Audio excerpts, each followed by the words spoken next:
everybody. This is Harriet Westmore, the host and producer of the Women in Public Safety podcast. This is a podcast where I provide a platform for women who provide direct services to the public, and that could be in law enforcement, that could be in firefighting, emergency medical services, social work, or other humanitarian roles that, again, provide direct services to the community. I wanted to collectively provide a support system and the challenges and the triumphs that we as public service workers have to endure on our daily jobs. So, welcome. And today I want to talk about the mental health journey that we as women who work in these type of fields have to endure as a public safety worker. So there are various challenges in our mental state that we deal with every day on our jobs.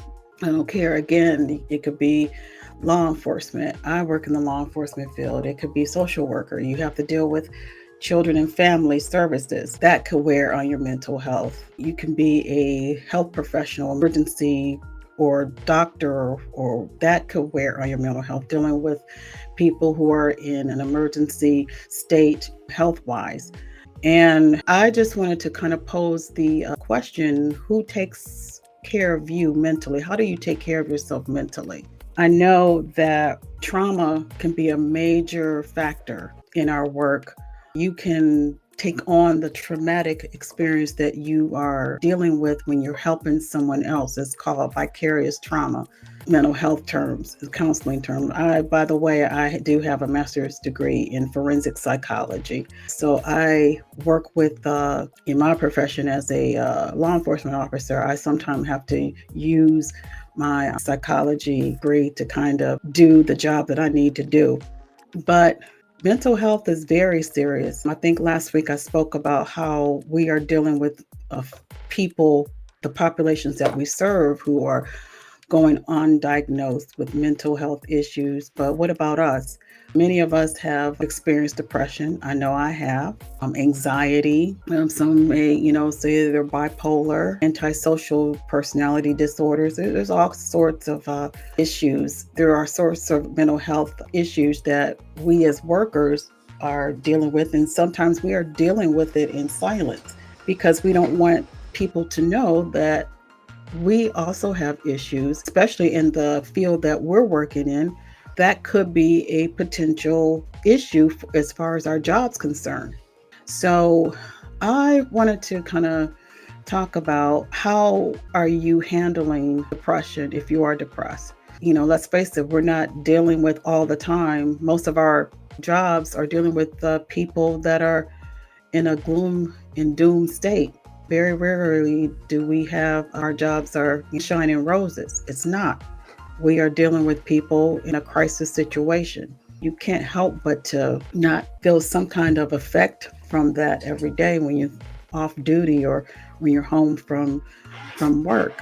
So I know personally, I try to keep things compartmentalized. I keep my job separate from my home life. I'm going to be honest, it doesn't always work out that way. And matter of fact, lately, it's been, an ongoing struggle for me to just let things go at work, and then I'll deal with it, the next day and bring it home. I bring it home all the time. I'm sorry to say. How do you deal with that? Sometimes, family members just don't understand because they really don't know what you deal with, what you have to go through every day. And then when you talk to them about it, they're like, well, just leave it at work. You can't always do that. You can't always do it because it affects you so much, especially as a social worker. When you are going in and removing children who are being severely abused, how can you leave that at work when you see the horrific things that are going on inside a home? I know in my situation, I go in homes that is obviously a lot of dysfunction, not only as far as from the individuals that live in the home, but also the environment in themselves.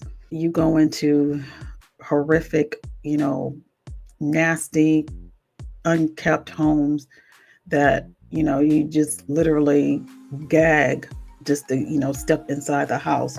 And that also creates a health risk. That's why we have to be very careful and be protected. I definitely wear a mask every time I go into homes to do my job. And you look at other people's lives and you think, to them it's normal. I'm not trying to be judgmental or anything, but they sit there and live in filth all day. That's their normalcy. But in the meantime, it causes a health hazard. So you come home and you deal with that. I've been in some really bad situations in that respect. So, how do I deal with it when I get home? I try to stress by doing things that are, I consider, in my Zen moment. I do things that I know that kind of puts me in a different mindset, that I'm not thinking about what I had to deal with during the day. So, I have other hobbies that I try to do, even if it's just for a few minutes a day. Can't, really engage in the things that I really want to do because of time and the way I work and everything. But when I take that little moment to myself, I try to just do things that I enjoy doing that kind of puts me in a better frame of mind. Also, you are more than encouraged to talk to someone or talk to a professional. There's nothing like having someone to acknowledge, your what you're going through, and really understands and shows empathy to what you have to deal with every day. So, I mean, there's nothing wrong. And I think we as women now, I think nowadays in these times, I mean, it's very much needed that we talk to a professional. I know back in the day, going to a therapist or a counselor, or you're considered crazy. That stigma. I think the stigma has gotten a lot better.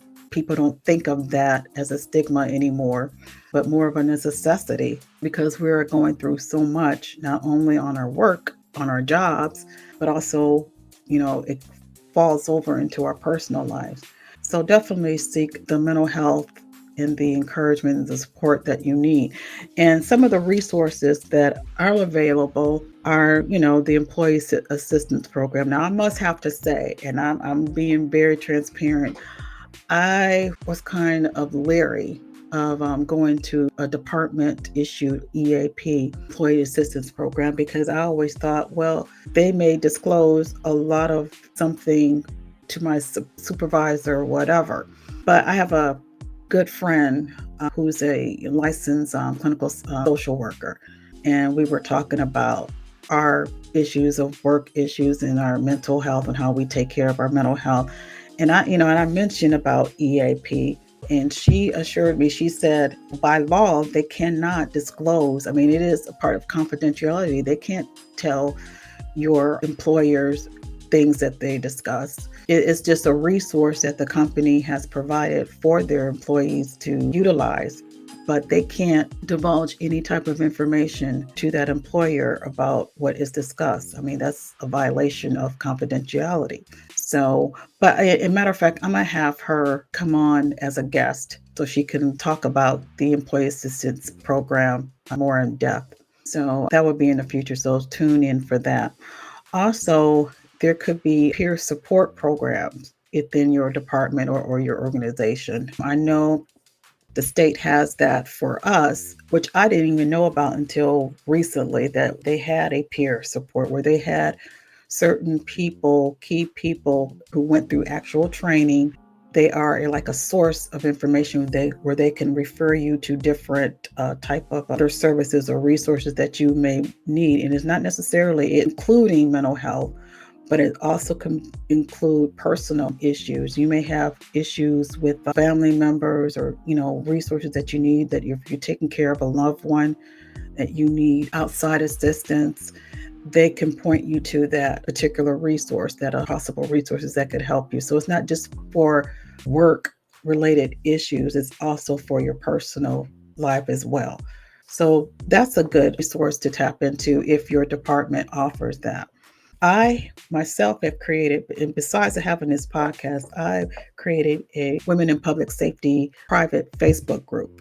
And I would, strongly invite you to join. It's on our Facebook. Just look up Facebook and then groups and then type in Women in Public Safety. These are the 3 questions in order to be approved and accepted into the group. This is about providing support with like-minded individuals who are going through the same things, that similar issues, that various professions, but yet we are dealing with the same type issues. And it's just a way to provide each other some kind of support and empathy. You may ask a question that another person in another profession can point you to the answer to what you are asking. So you never know who you might meet in the group. And it's a judgment-free zone. I do not tolerate, bullying. I do not tolerate any kind of judgmental interaction in the post. So it's just, us as women coming together and providing each other support. So I want to hear from you guys what mental health, traumatic issues that you may be experiencing, and how are you addressing those mental health issues? And are you able to reach out to your employer for assistance? Or are you suffering in silence, which I hope you're not? I'm encouraging you to get the help that you need to take care of yourself, because it's all about, we have to take care of ourselves first in order to take care of others. And that's going to be my mantra throughout the whole podcast and through my Facebook group. It's about taking care of yourself first before you take care of others. So I'd like to hear feedback from you. If you would like to be a guest on my podcast, I'm always looking for a podcast guest who actually can want to share their stories or their experience in their whatever profession that they're in. Please email me, publicsafetybywomen@gmail.com. Reach out to me and let's set up a time for us to discuss your story, and then we can see from there. But in closing, I encourage everybody to just please, please, please take care of yourself before you take care of others. Stay safe and be blessed. And I will speak with you next week. All right. Bye for now.